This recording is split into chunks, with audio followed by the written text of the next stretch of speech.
미국 시장 1950년 이후 월간 움직임을 보면 반기 끝나고 나서 다음 달 한 중순까지 좀 강하게 하는 경향이 있어요. 그때 되면 조금 좀 욕심을 줄이시고 일정 부분 좀 현금화 시키시는 것도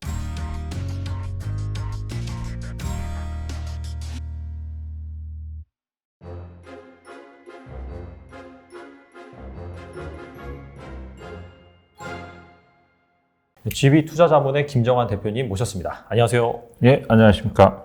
대표님 간단하게 소개 좀 부탁드립니다. 예, 저는 94년도에 대우증권에 입사를 해서 지금까지 증권업계에 있고요. 94년도 대우증권에 입사한 첫 해에는 제가 지점에서 영업도 했지만 그 이후에는 주로 대우증권 리서치센터에서 애널리스트로서 일을 했습니다. 투자 분석부에서는 투자 전략하고 기술적 분석을 담당을 했었고요. 기업 분석부에서는 스몰캡하고 지주회사 분석을 또 담당을 했었고요. 2019년 1월까지 회사를 다녔었고 이후에는 제가 뜻한 바가 있어서 독립을 해서 GB투자자문이라는 글로벌 채권에 전문적으로 투자하는 자문사를 설립했고 이후 현재까지 운영을 해오고 있습니다. 최근에 출간하신 책이 또 기술적 분석과 관련된 분석과 관련된 그런 서기적인데 제가 훑어보니까 정말 양이 어마어마하더라고요. 네네. 정말 기술적 분석의 바이블이라고 볼 수 있는 그 정도의 수준인데 또 기대가 됩니다. 또 리서치 센터에서 펀더멘탈도 많이 분석을 하시는 상황에서 기술적 분석도 또 중요하다고 말씀해 주셔서 어떤 관점에서 정말 투자자가 어떻게 기술적 분석을 잘 활용을 해야 되는지 그런 부분에 관해서 대표님께 한번 여쭤보는 그런 시간을 갖겠습니다. 사실 기술적 분석이 후행적이라는 말이 상당히 많거든요. 뭐 사실 오르고 났으니까 뭐 이평선 이렇게 된 거지 그런 얘기들이 많아요. 그래서 이 기술적 분석이 정말 필요할런지 한 어느 정도까지 투자자가 참고를 하고 투자를 해야 될지 궁금합니다. 근데 기술적 지표를 보면 이제 후행하는 것들이 많고요. 또 선행하는 것도 있습니다. 또 기술적 지표가 시세랑 또 같이 연동해서 가는 것도 있고요. 그런데 이제 이렇게 판단을 해보시면 될 것 같아요. 우리가 이제 기본적 분석이라 그러면 이제 소위 말해서 그 업종 담당 애널리스트들이 내는 보고서죠. 예를 들어서 삼성전자 그러면 뭐 TP라 그래갖고 타겟 프라이스라 그래가지고 뭐 한 98,000원 예를 들어서 이렇게 냈다. 그러면 이제 그게 끝입니다. 사실 그 보고서를 보면 전체적으로 뭐 반도체 업황은 이러이러하고 또 핸드폰 매출은 또 이러이러하고 각 이제 부분별로 매출하고 업황 정도가 나오고 이제 그것에 대한 이제 수익 예상이 나오고 이걸 기준으로 해서 나는 목표가를 이 정도로 줬다.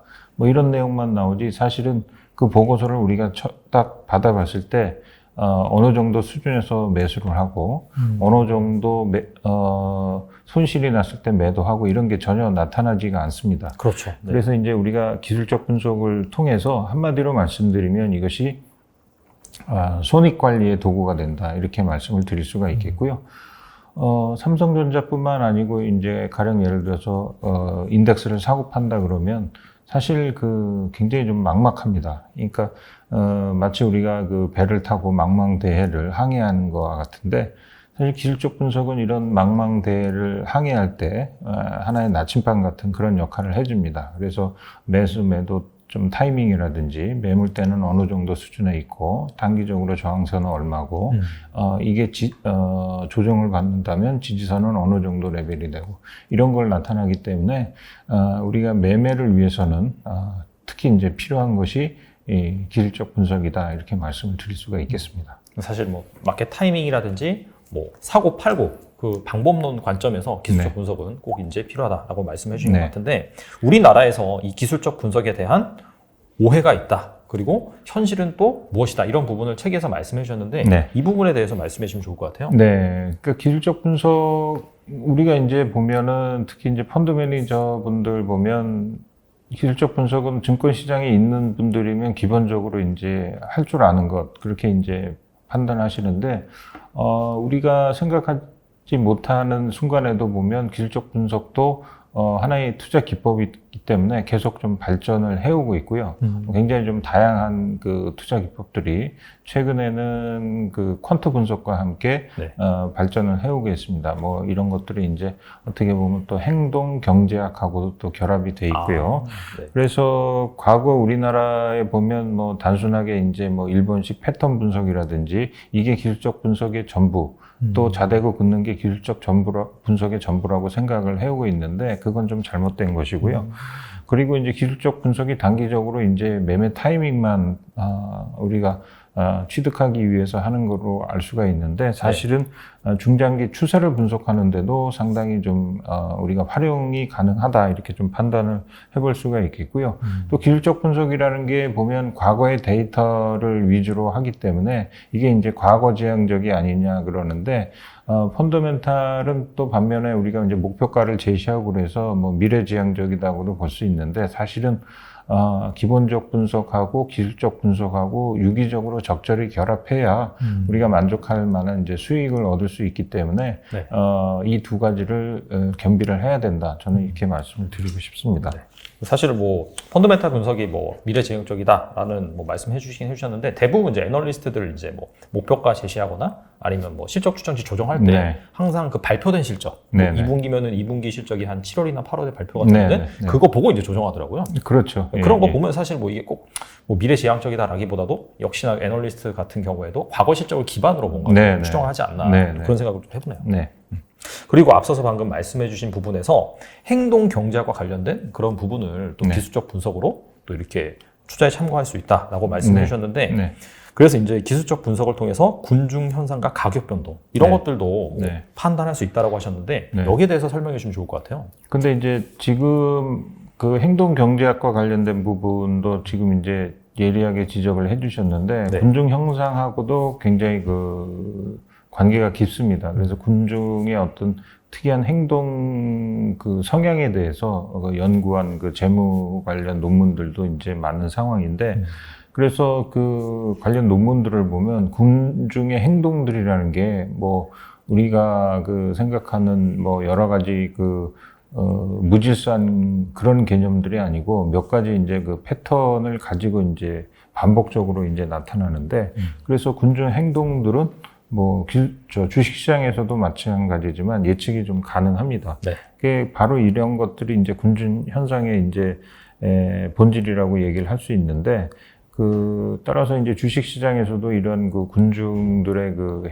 행동에 대해서 어느 정도 이제 예측을 이제 가능하게 하는 것이죠. 그런데 두 가지 측면이 있을 것 같아요. 네. 이제 기본적 분석하고 이제 관련된 것은 시장은 기본적 가치에 수렴하려고 노력을 한다. 이게 이제 기본적 분석이고요. 또 하나는 이제 기술적 분석은 기술적 분석의 이제 기본적 과정이죠. 그러니까 현재 그 주가에는 시장의 모든 정보들이 이제 반영돼 있다. 이것이 이제 기술적 분석의 과정인데 이 두 가지를 다 같이 이제 가지고 있습니다. 그렇지만 이제 주가 변동만 가지고 기본적 분석을 또 예상하는 것이 아니고 주가 예측을 하기 위해서는 또 하나의 또 분석 도구로서 기술적 분석도 필요하기 때문에 군중 심리를 파악하고 알기 위해서는 이 기술적 분석하고 기본적 분석을 또 유기적으로 결합을 해야 된다 이렇게 말씀을 드릴 수가 있겠습니다.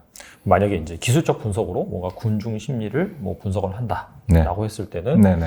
뭐 갑자기 그냥 제가 드는 생각은 거래량이 팡 터지면서 네네. 주가가 막 확 오르면서 장대 양봉이 솟았다. 네네. 그 얘기는 시장의 그런 대부분의 참여자들이 뭐 엄청나게 그 주식을 사고 싶다. 네네. 약간 그런 거를 느낄 수 있을까요? 네, 그런 것도 있고요. 최근에는 이제 이게 이제 우리가 보면 제가 말씀드리는 게 약간은 좀 그 현실에 와닿지 않는 부분이 있잖아요. 야, 그럼 심리 지표를 그걸 어떻게 분석을 해가지고 그걸 지수화하냐 그러는데 월가에서 이제 재밌는 게 뭐가 있냐면은 그 펀드 매니저를 대상으로 해가지고 서베이를 돌려요. 설문지를 돌려가지고 너 주식 사고 싶냐? 최근에 물어보고 또 주식 팔고 싶냐 그랬고 그거를 일주일에 한 번씩 발표를 합니다. 그래서 월가의 펀드 매니저들은 지금 매도 심리는 100을 기준으로 얼마고 매수 심리는 또 100을 기준으로 얼마다. 그래서 그걸 곡선 형태로 나타내는 게 있습니다. 그래서 그걸 통해서 지금 투자 심리가 어떻다 또 이런 걸 또 분석을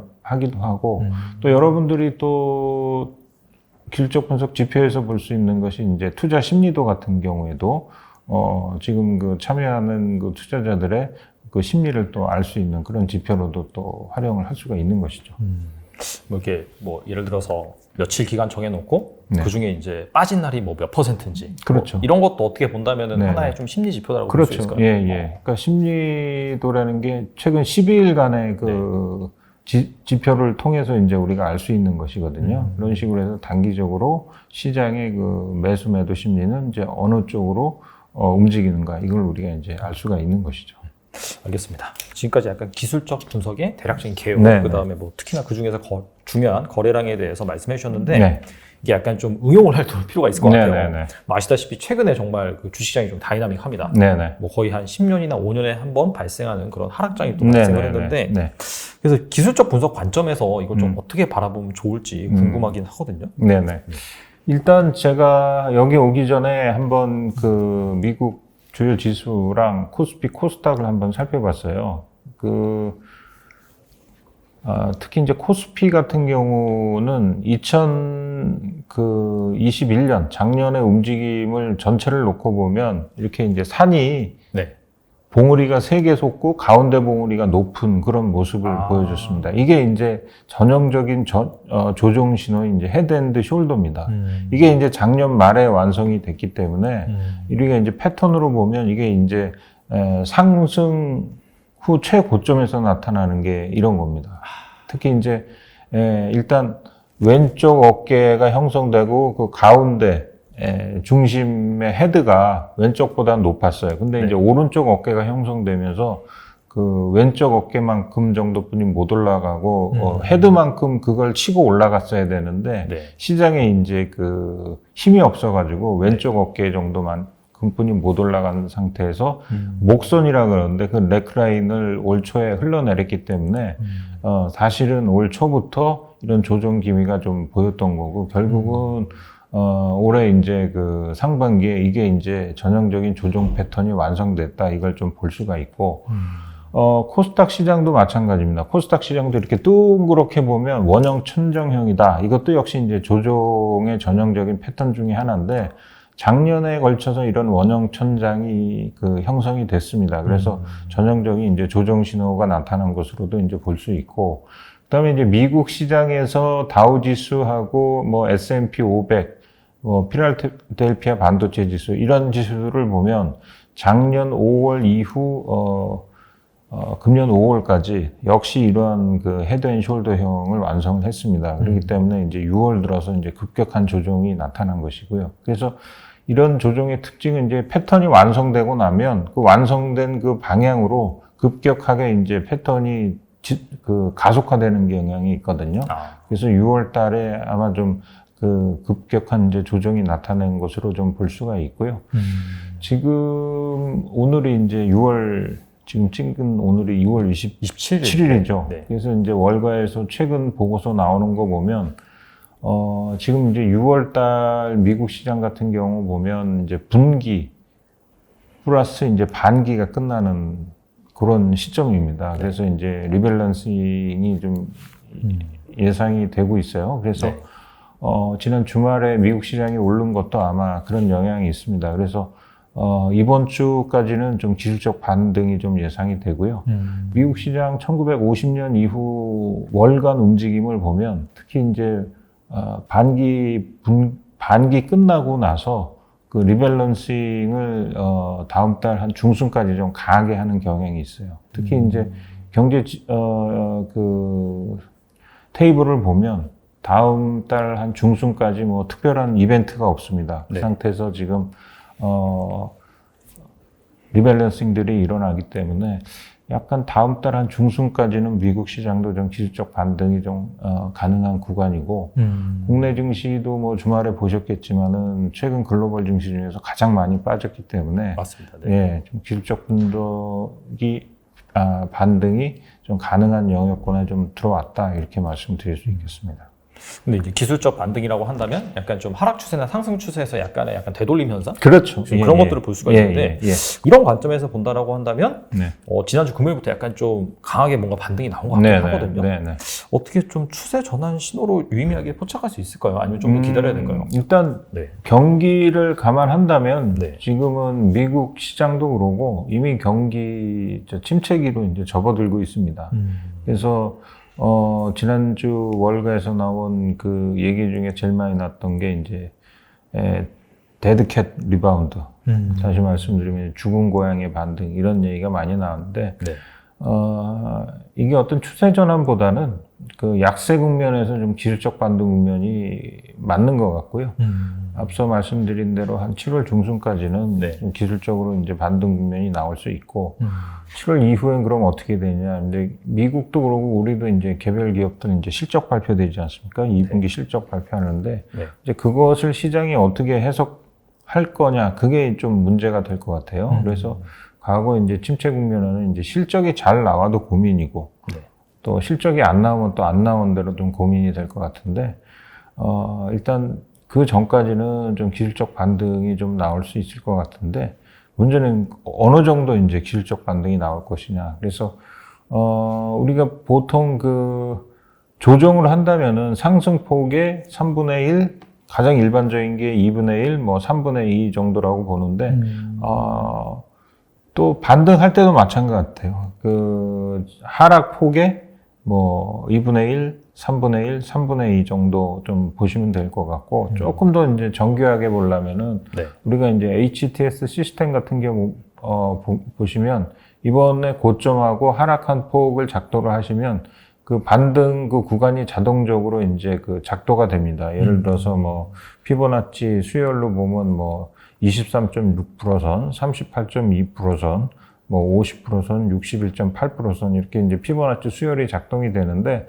제가 볼 땐 이번 시장 반등 폭이 아마 피보나치 수열 안에 좀 걸릴 듯 합니다. 그래서 과거 우리가 2020년 코로나 때처럼 뭐 V자 반등 그걸 좀 기대하기는 쉽지 않은 것 같아요. 이미 그 시장에서 그 시장 에너지, 거래량 같은 것들, 유동성 이런 게 지금 많이 죽었기 때문에 네. 우리가 그 정도까지 반등을 노린다면 그건 뭐 지나친 욕심인 것 같고요. 피보나치 수열 그 어느 수준에서 아마 반등이 나올 것 같은데 그때 되면 조금 뭐 좀 욕심을 줄이시고 일정 부분 좀 현금화 시키시는 것도 시장을 좀 시장에서 좀 심리적인 안정을 좀 가져가는데 좀 좋으실 수 있겠다 이렇게 판단이 됩니다. 그러면 피보나치 수요 관점에서 한 어느 정도 한 뭐 코스피 지수라고 한다면 내지는 뭐 코스닥 지수라고 한다면 어느 정도일까요? 지금 네. 보면은 사실은 그 뭐 시장 전략가들이 2,400 많이 얘기했던 것이 그 고점하고 그 전 저점 연결했을 때 네. 우리가 일반적으로 얘기하는 이제 2분의 1 조정이 2,300 한 60 정도 됐거든요. 그러니까 이제 한 2,400 얘기했던 것 같은데 일단은 뭐 지금 봐서는 2,400이 이제 1차적인 목표가 될 것 같고 그거보다는 한 뭐 2,500 정도 요 선이 좀 될 것 같습니다. 기술적 반등의 목표치는요. 네. 그러니까 2,400을 안착을 하면은 네, 2,500까지도 이제 네, 좀 네. 열어놓고 네. 대응할 수 있다. 알겠습니다.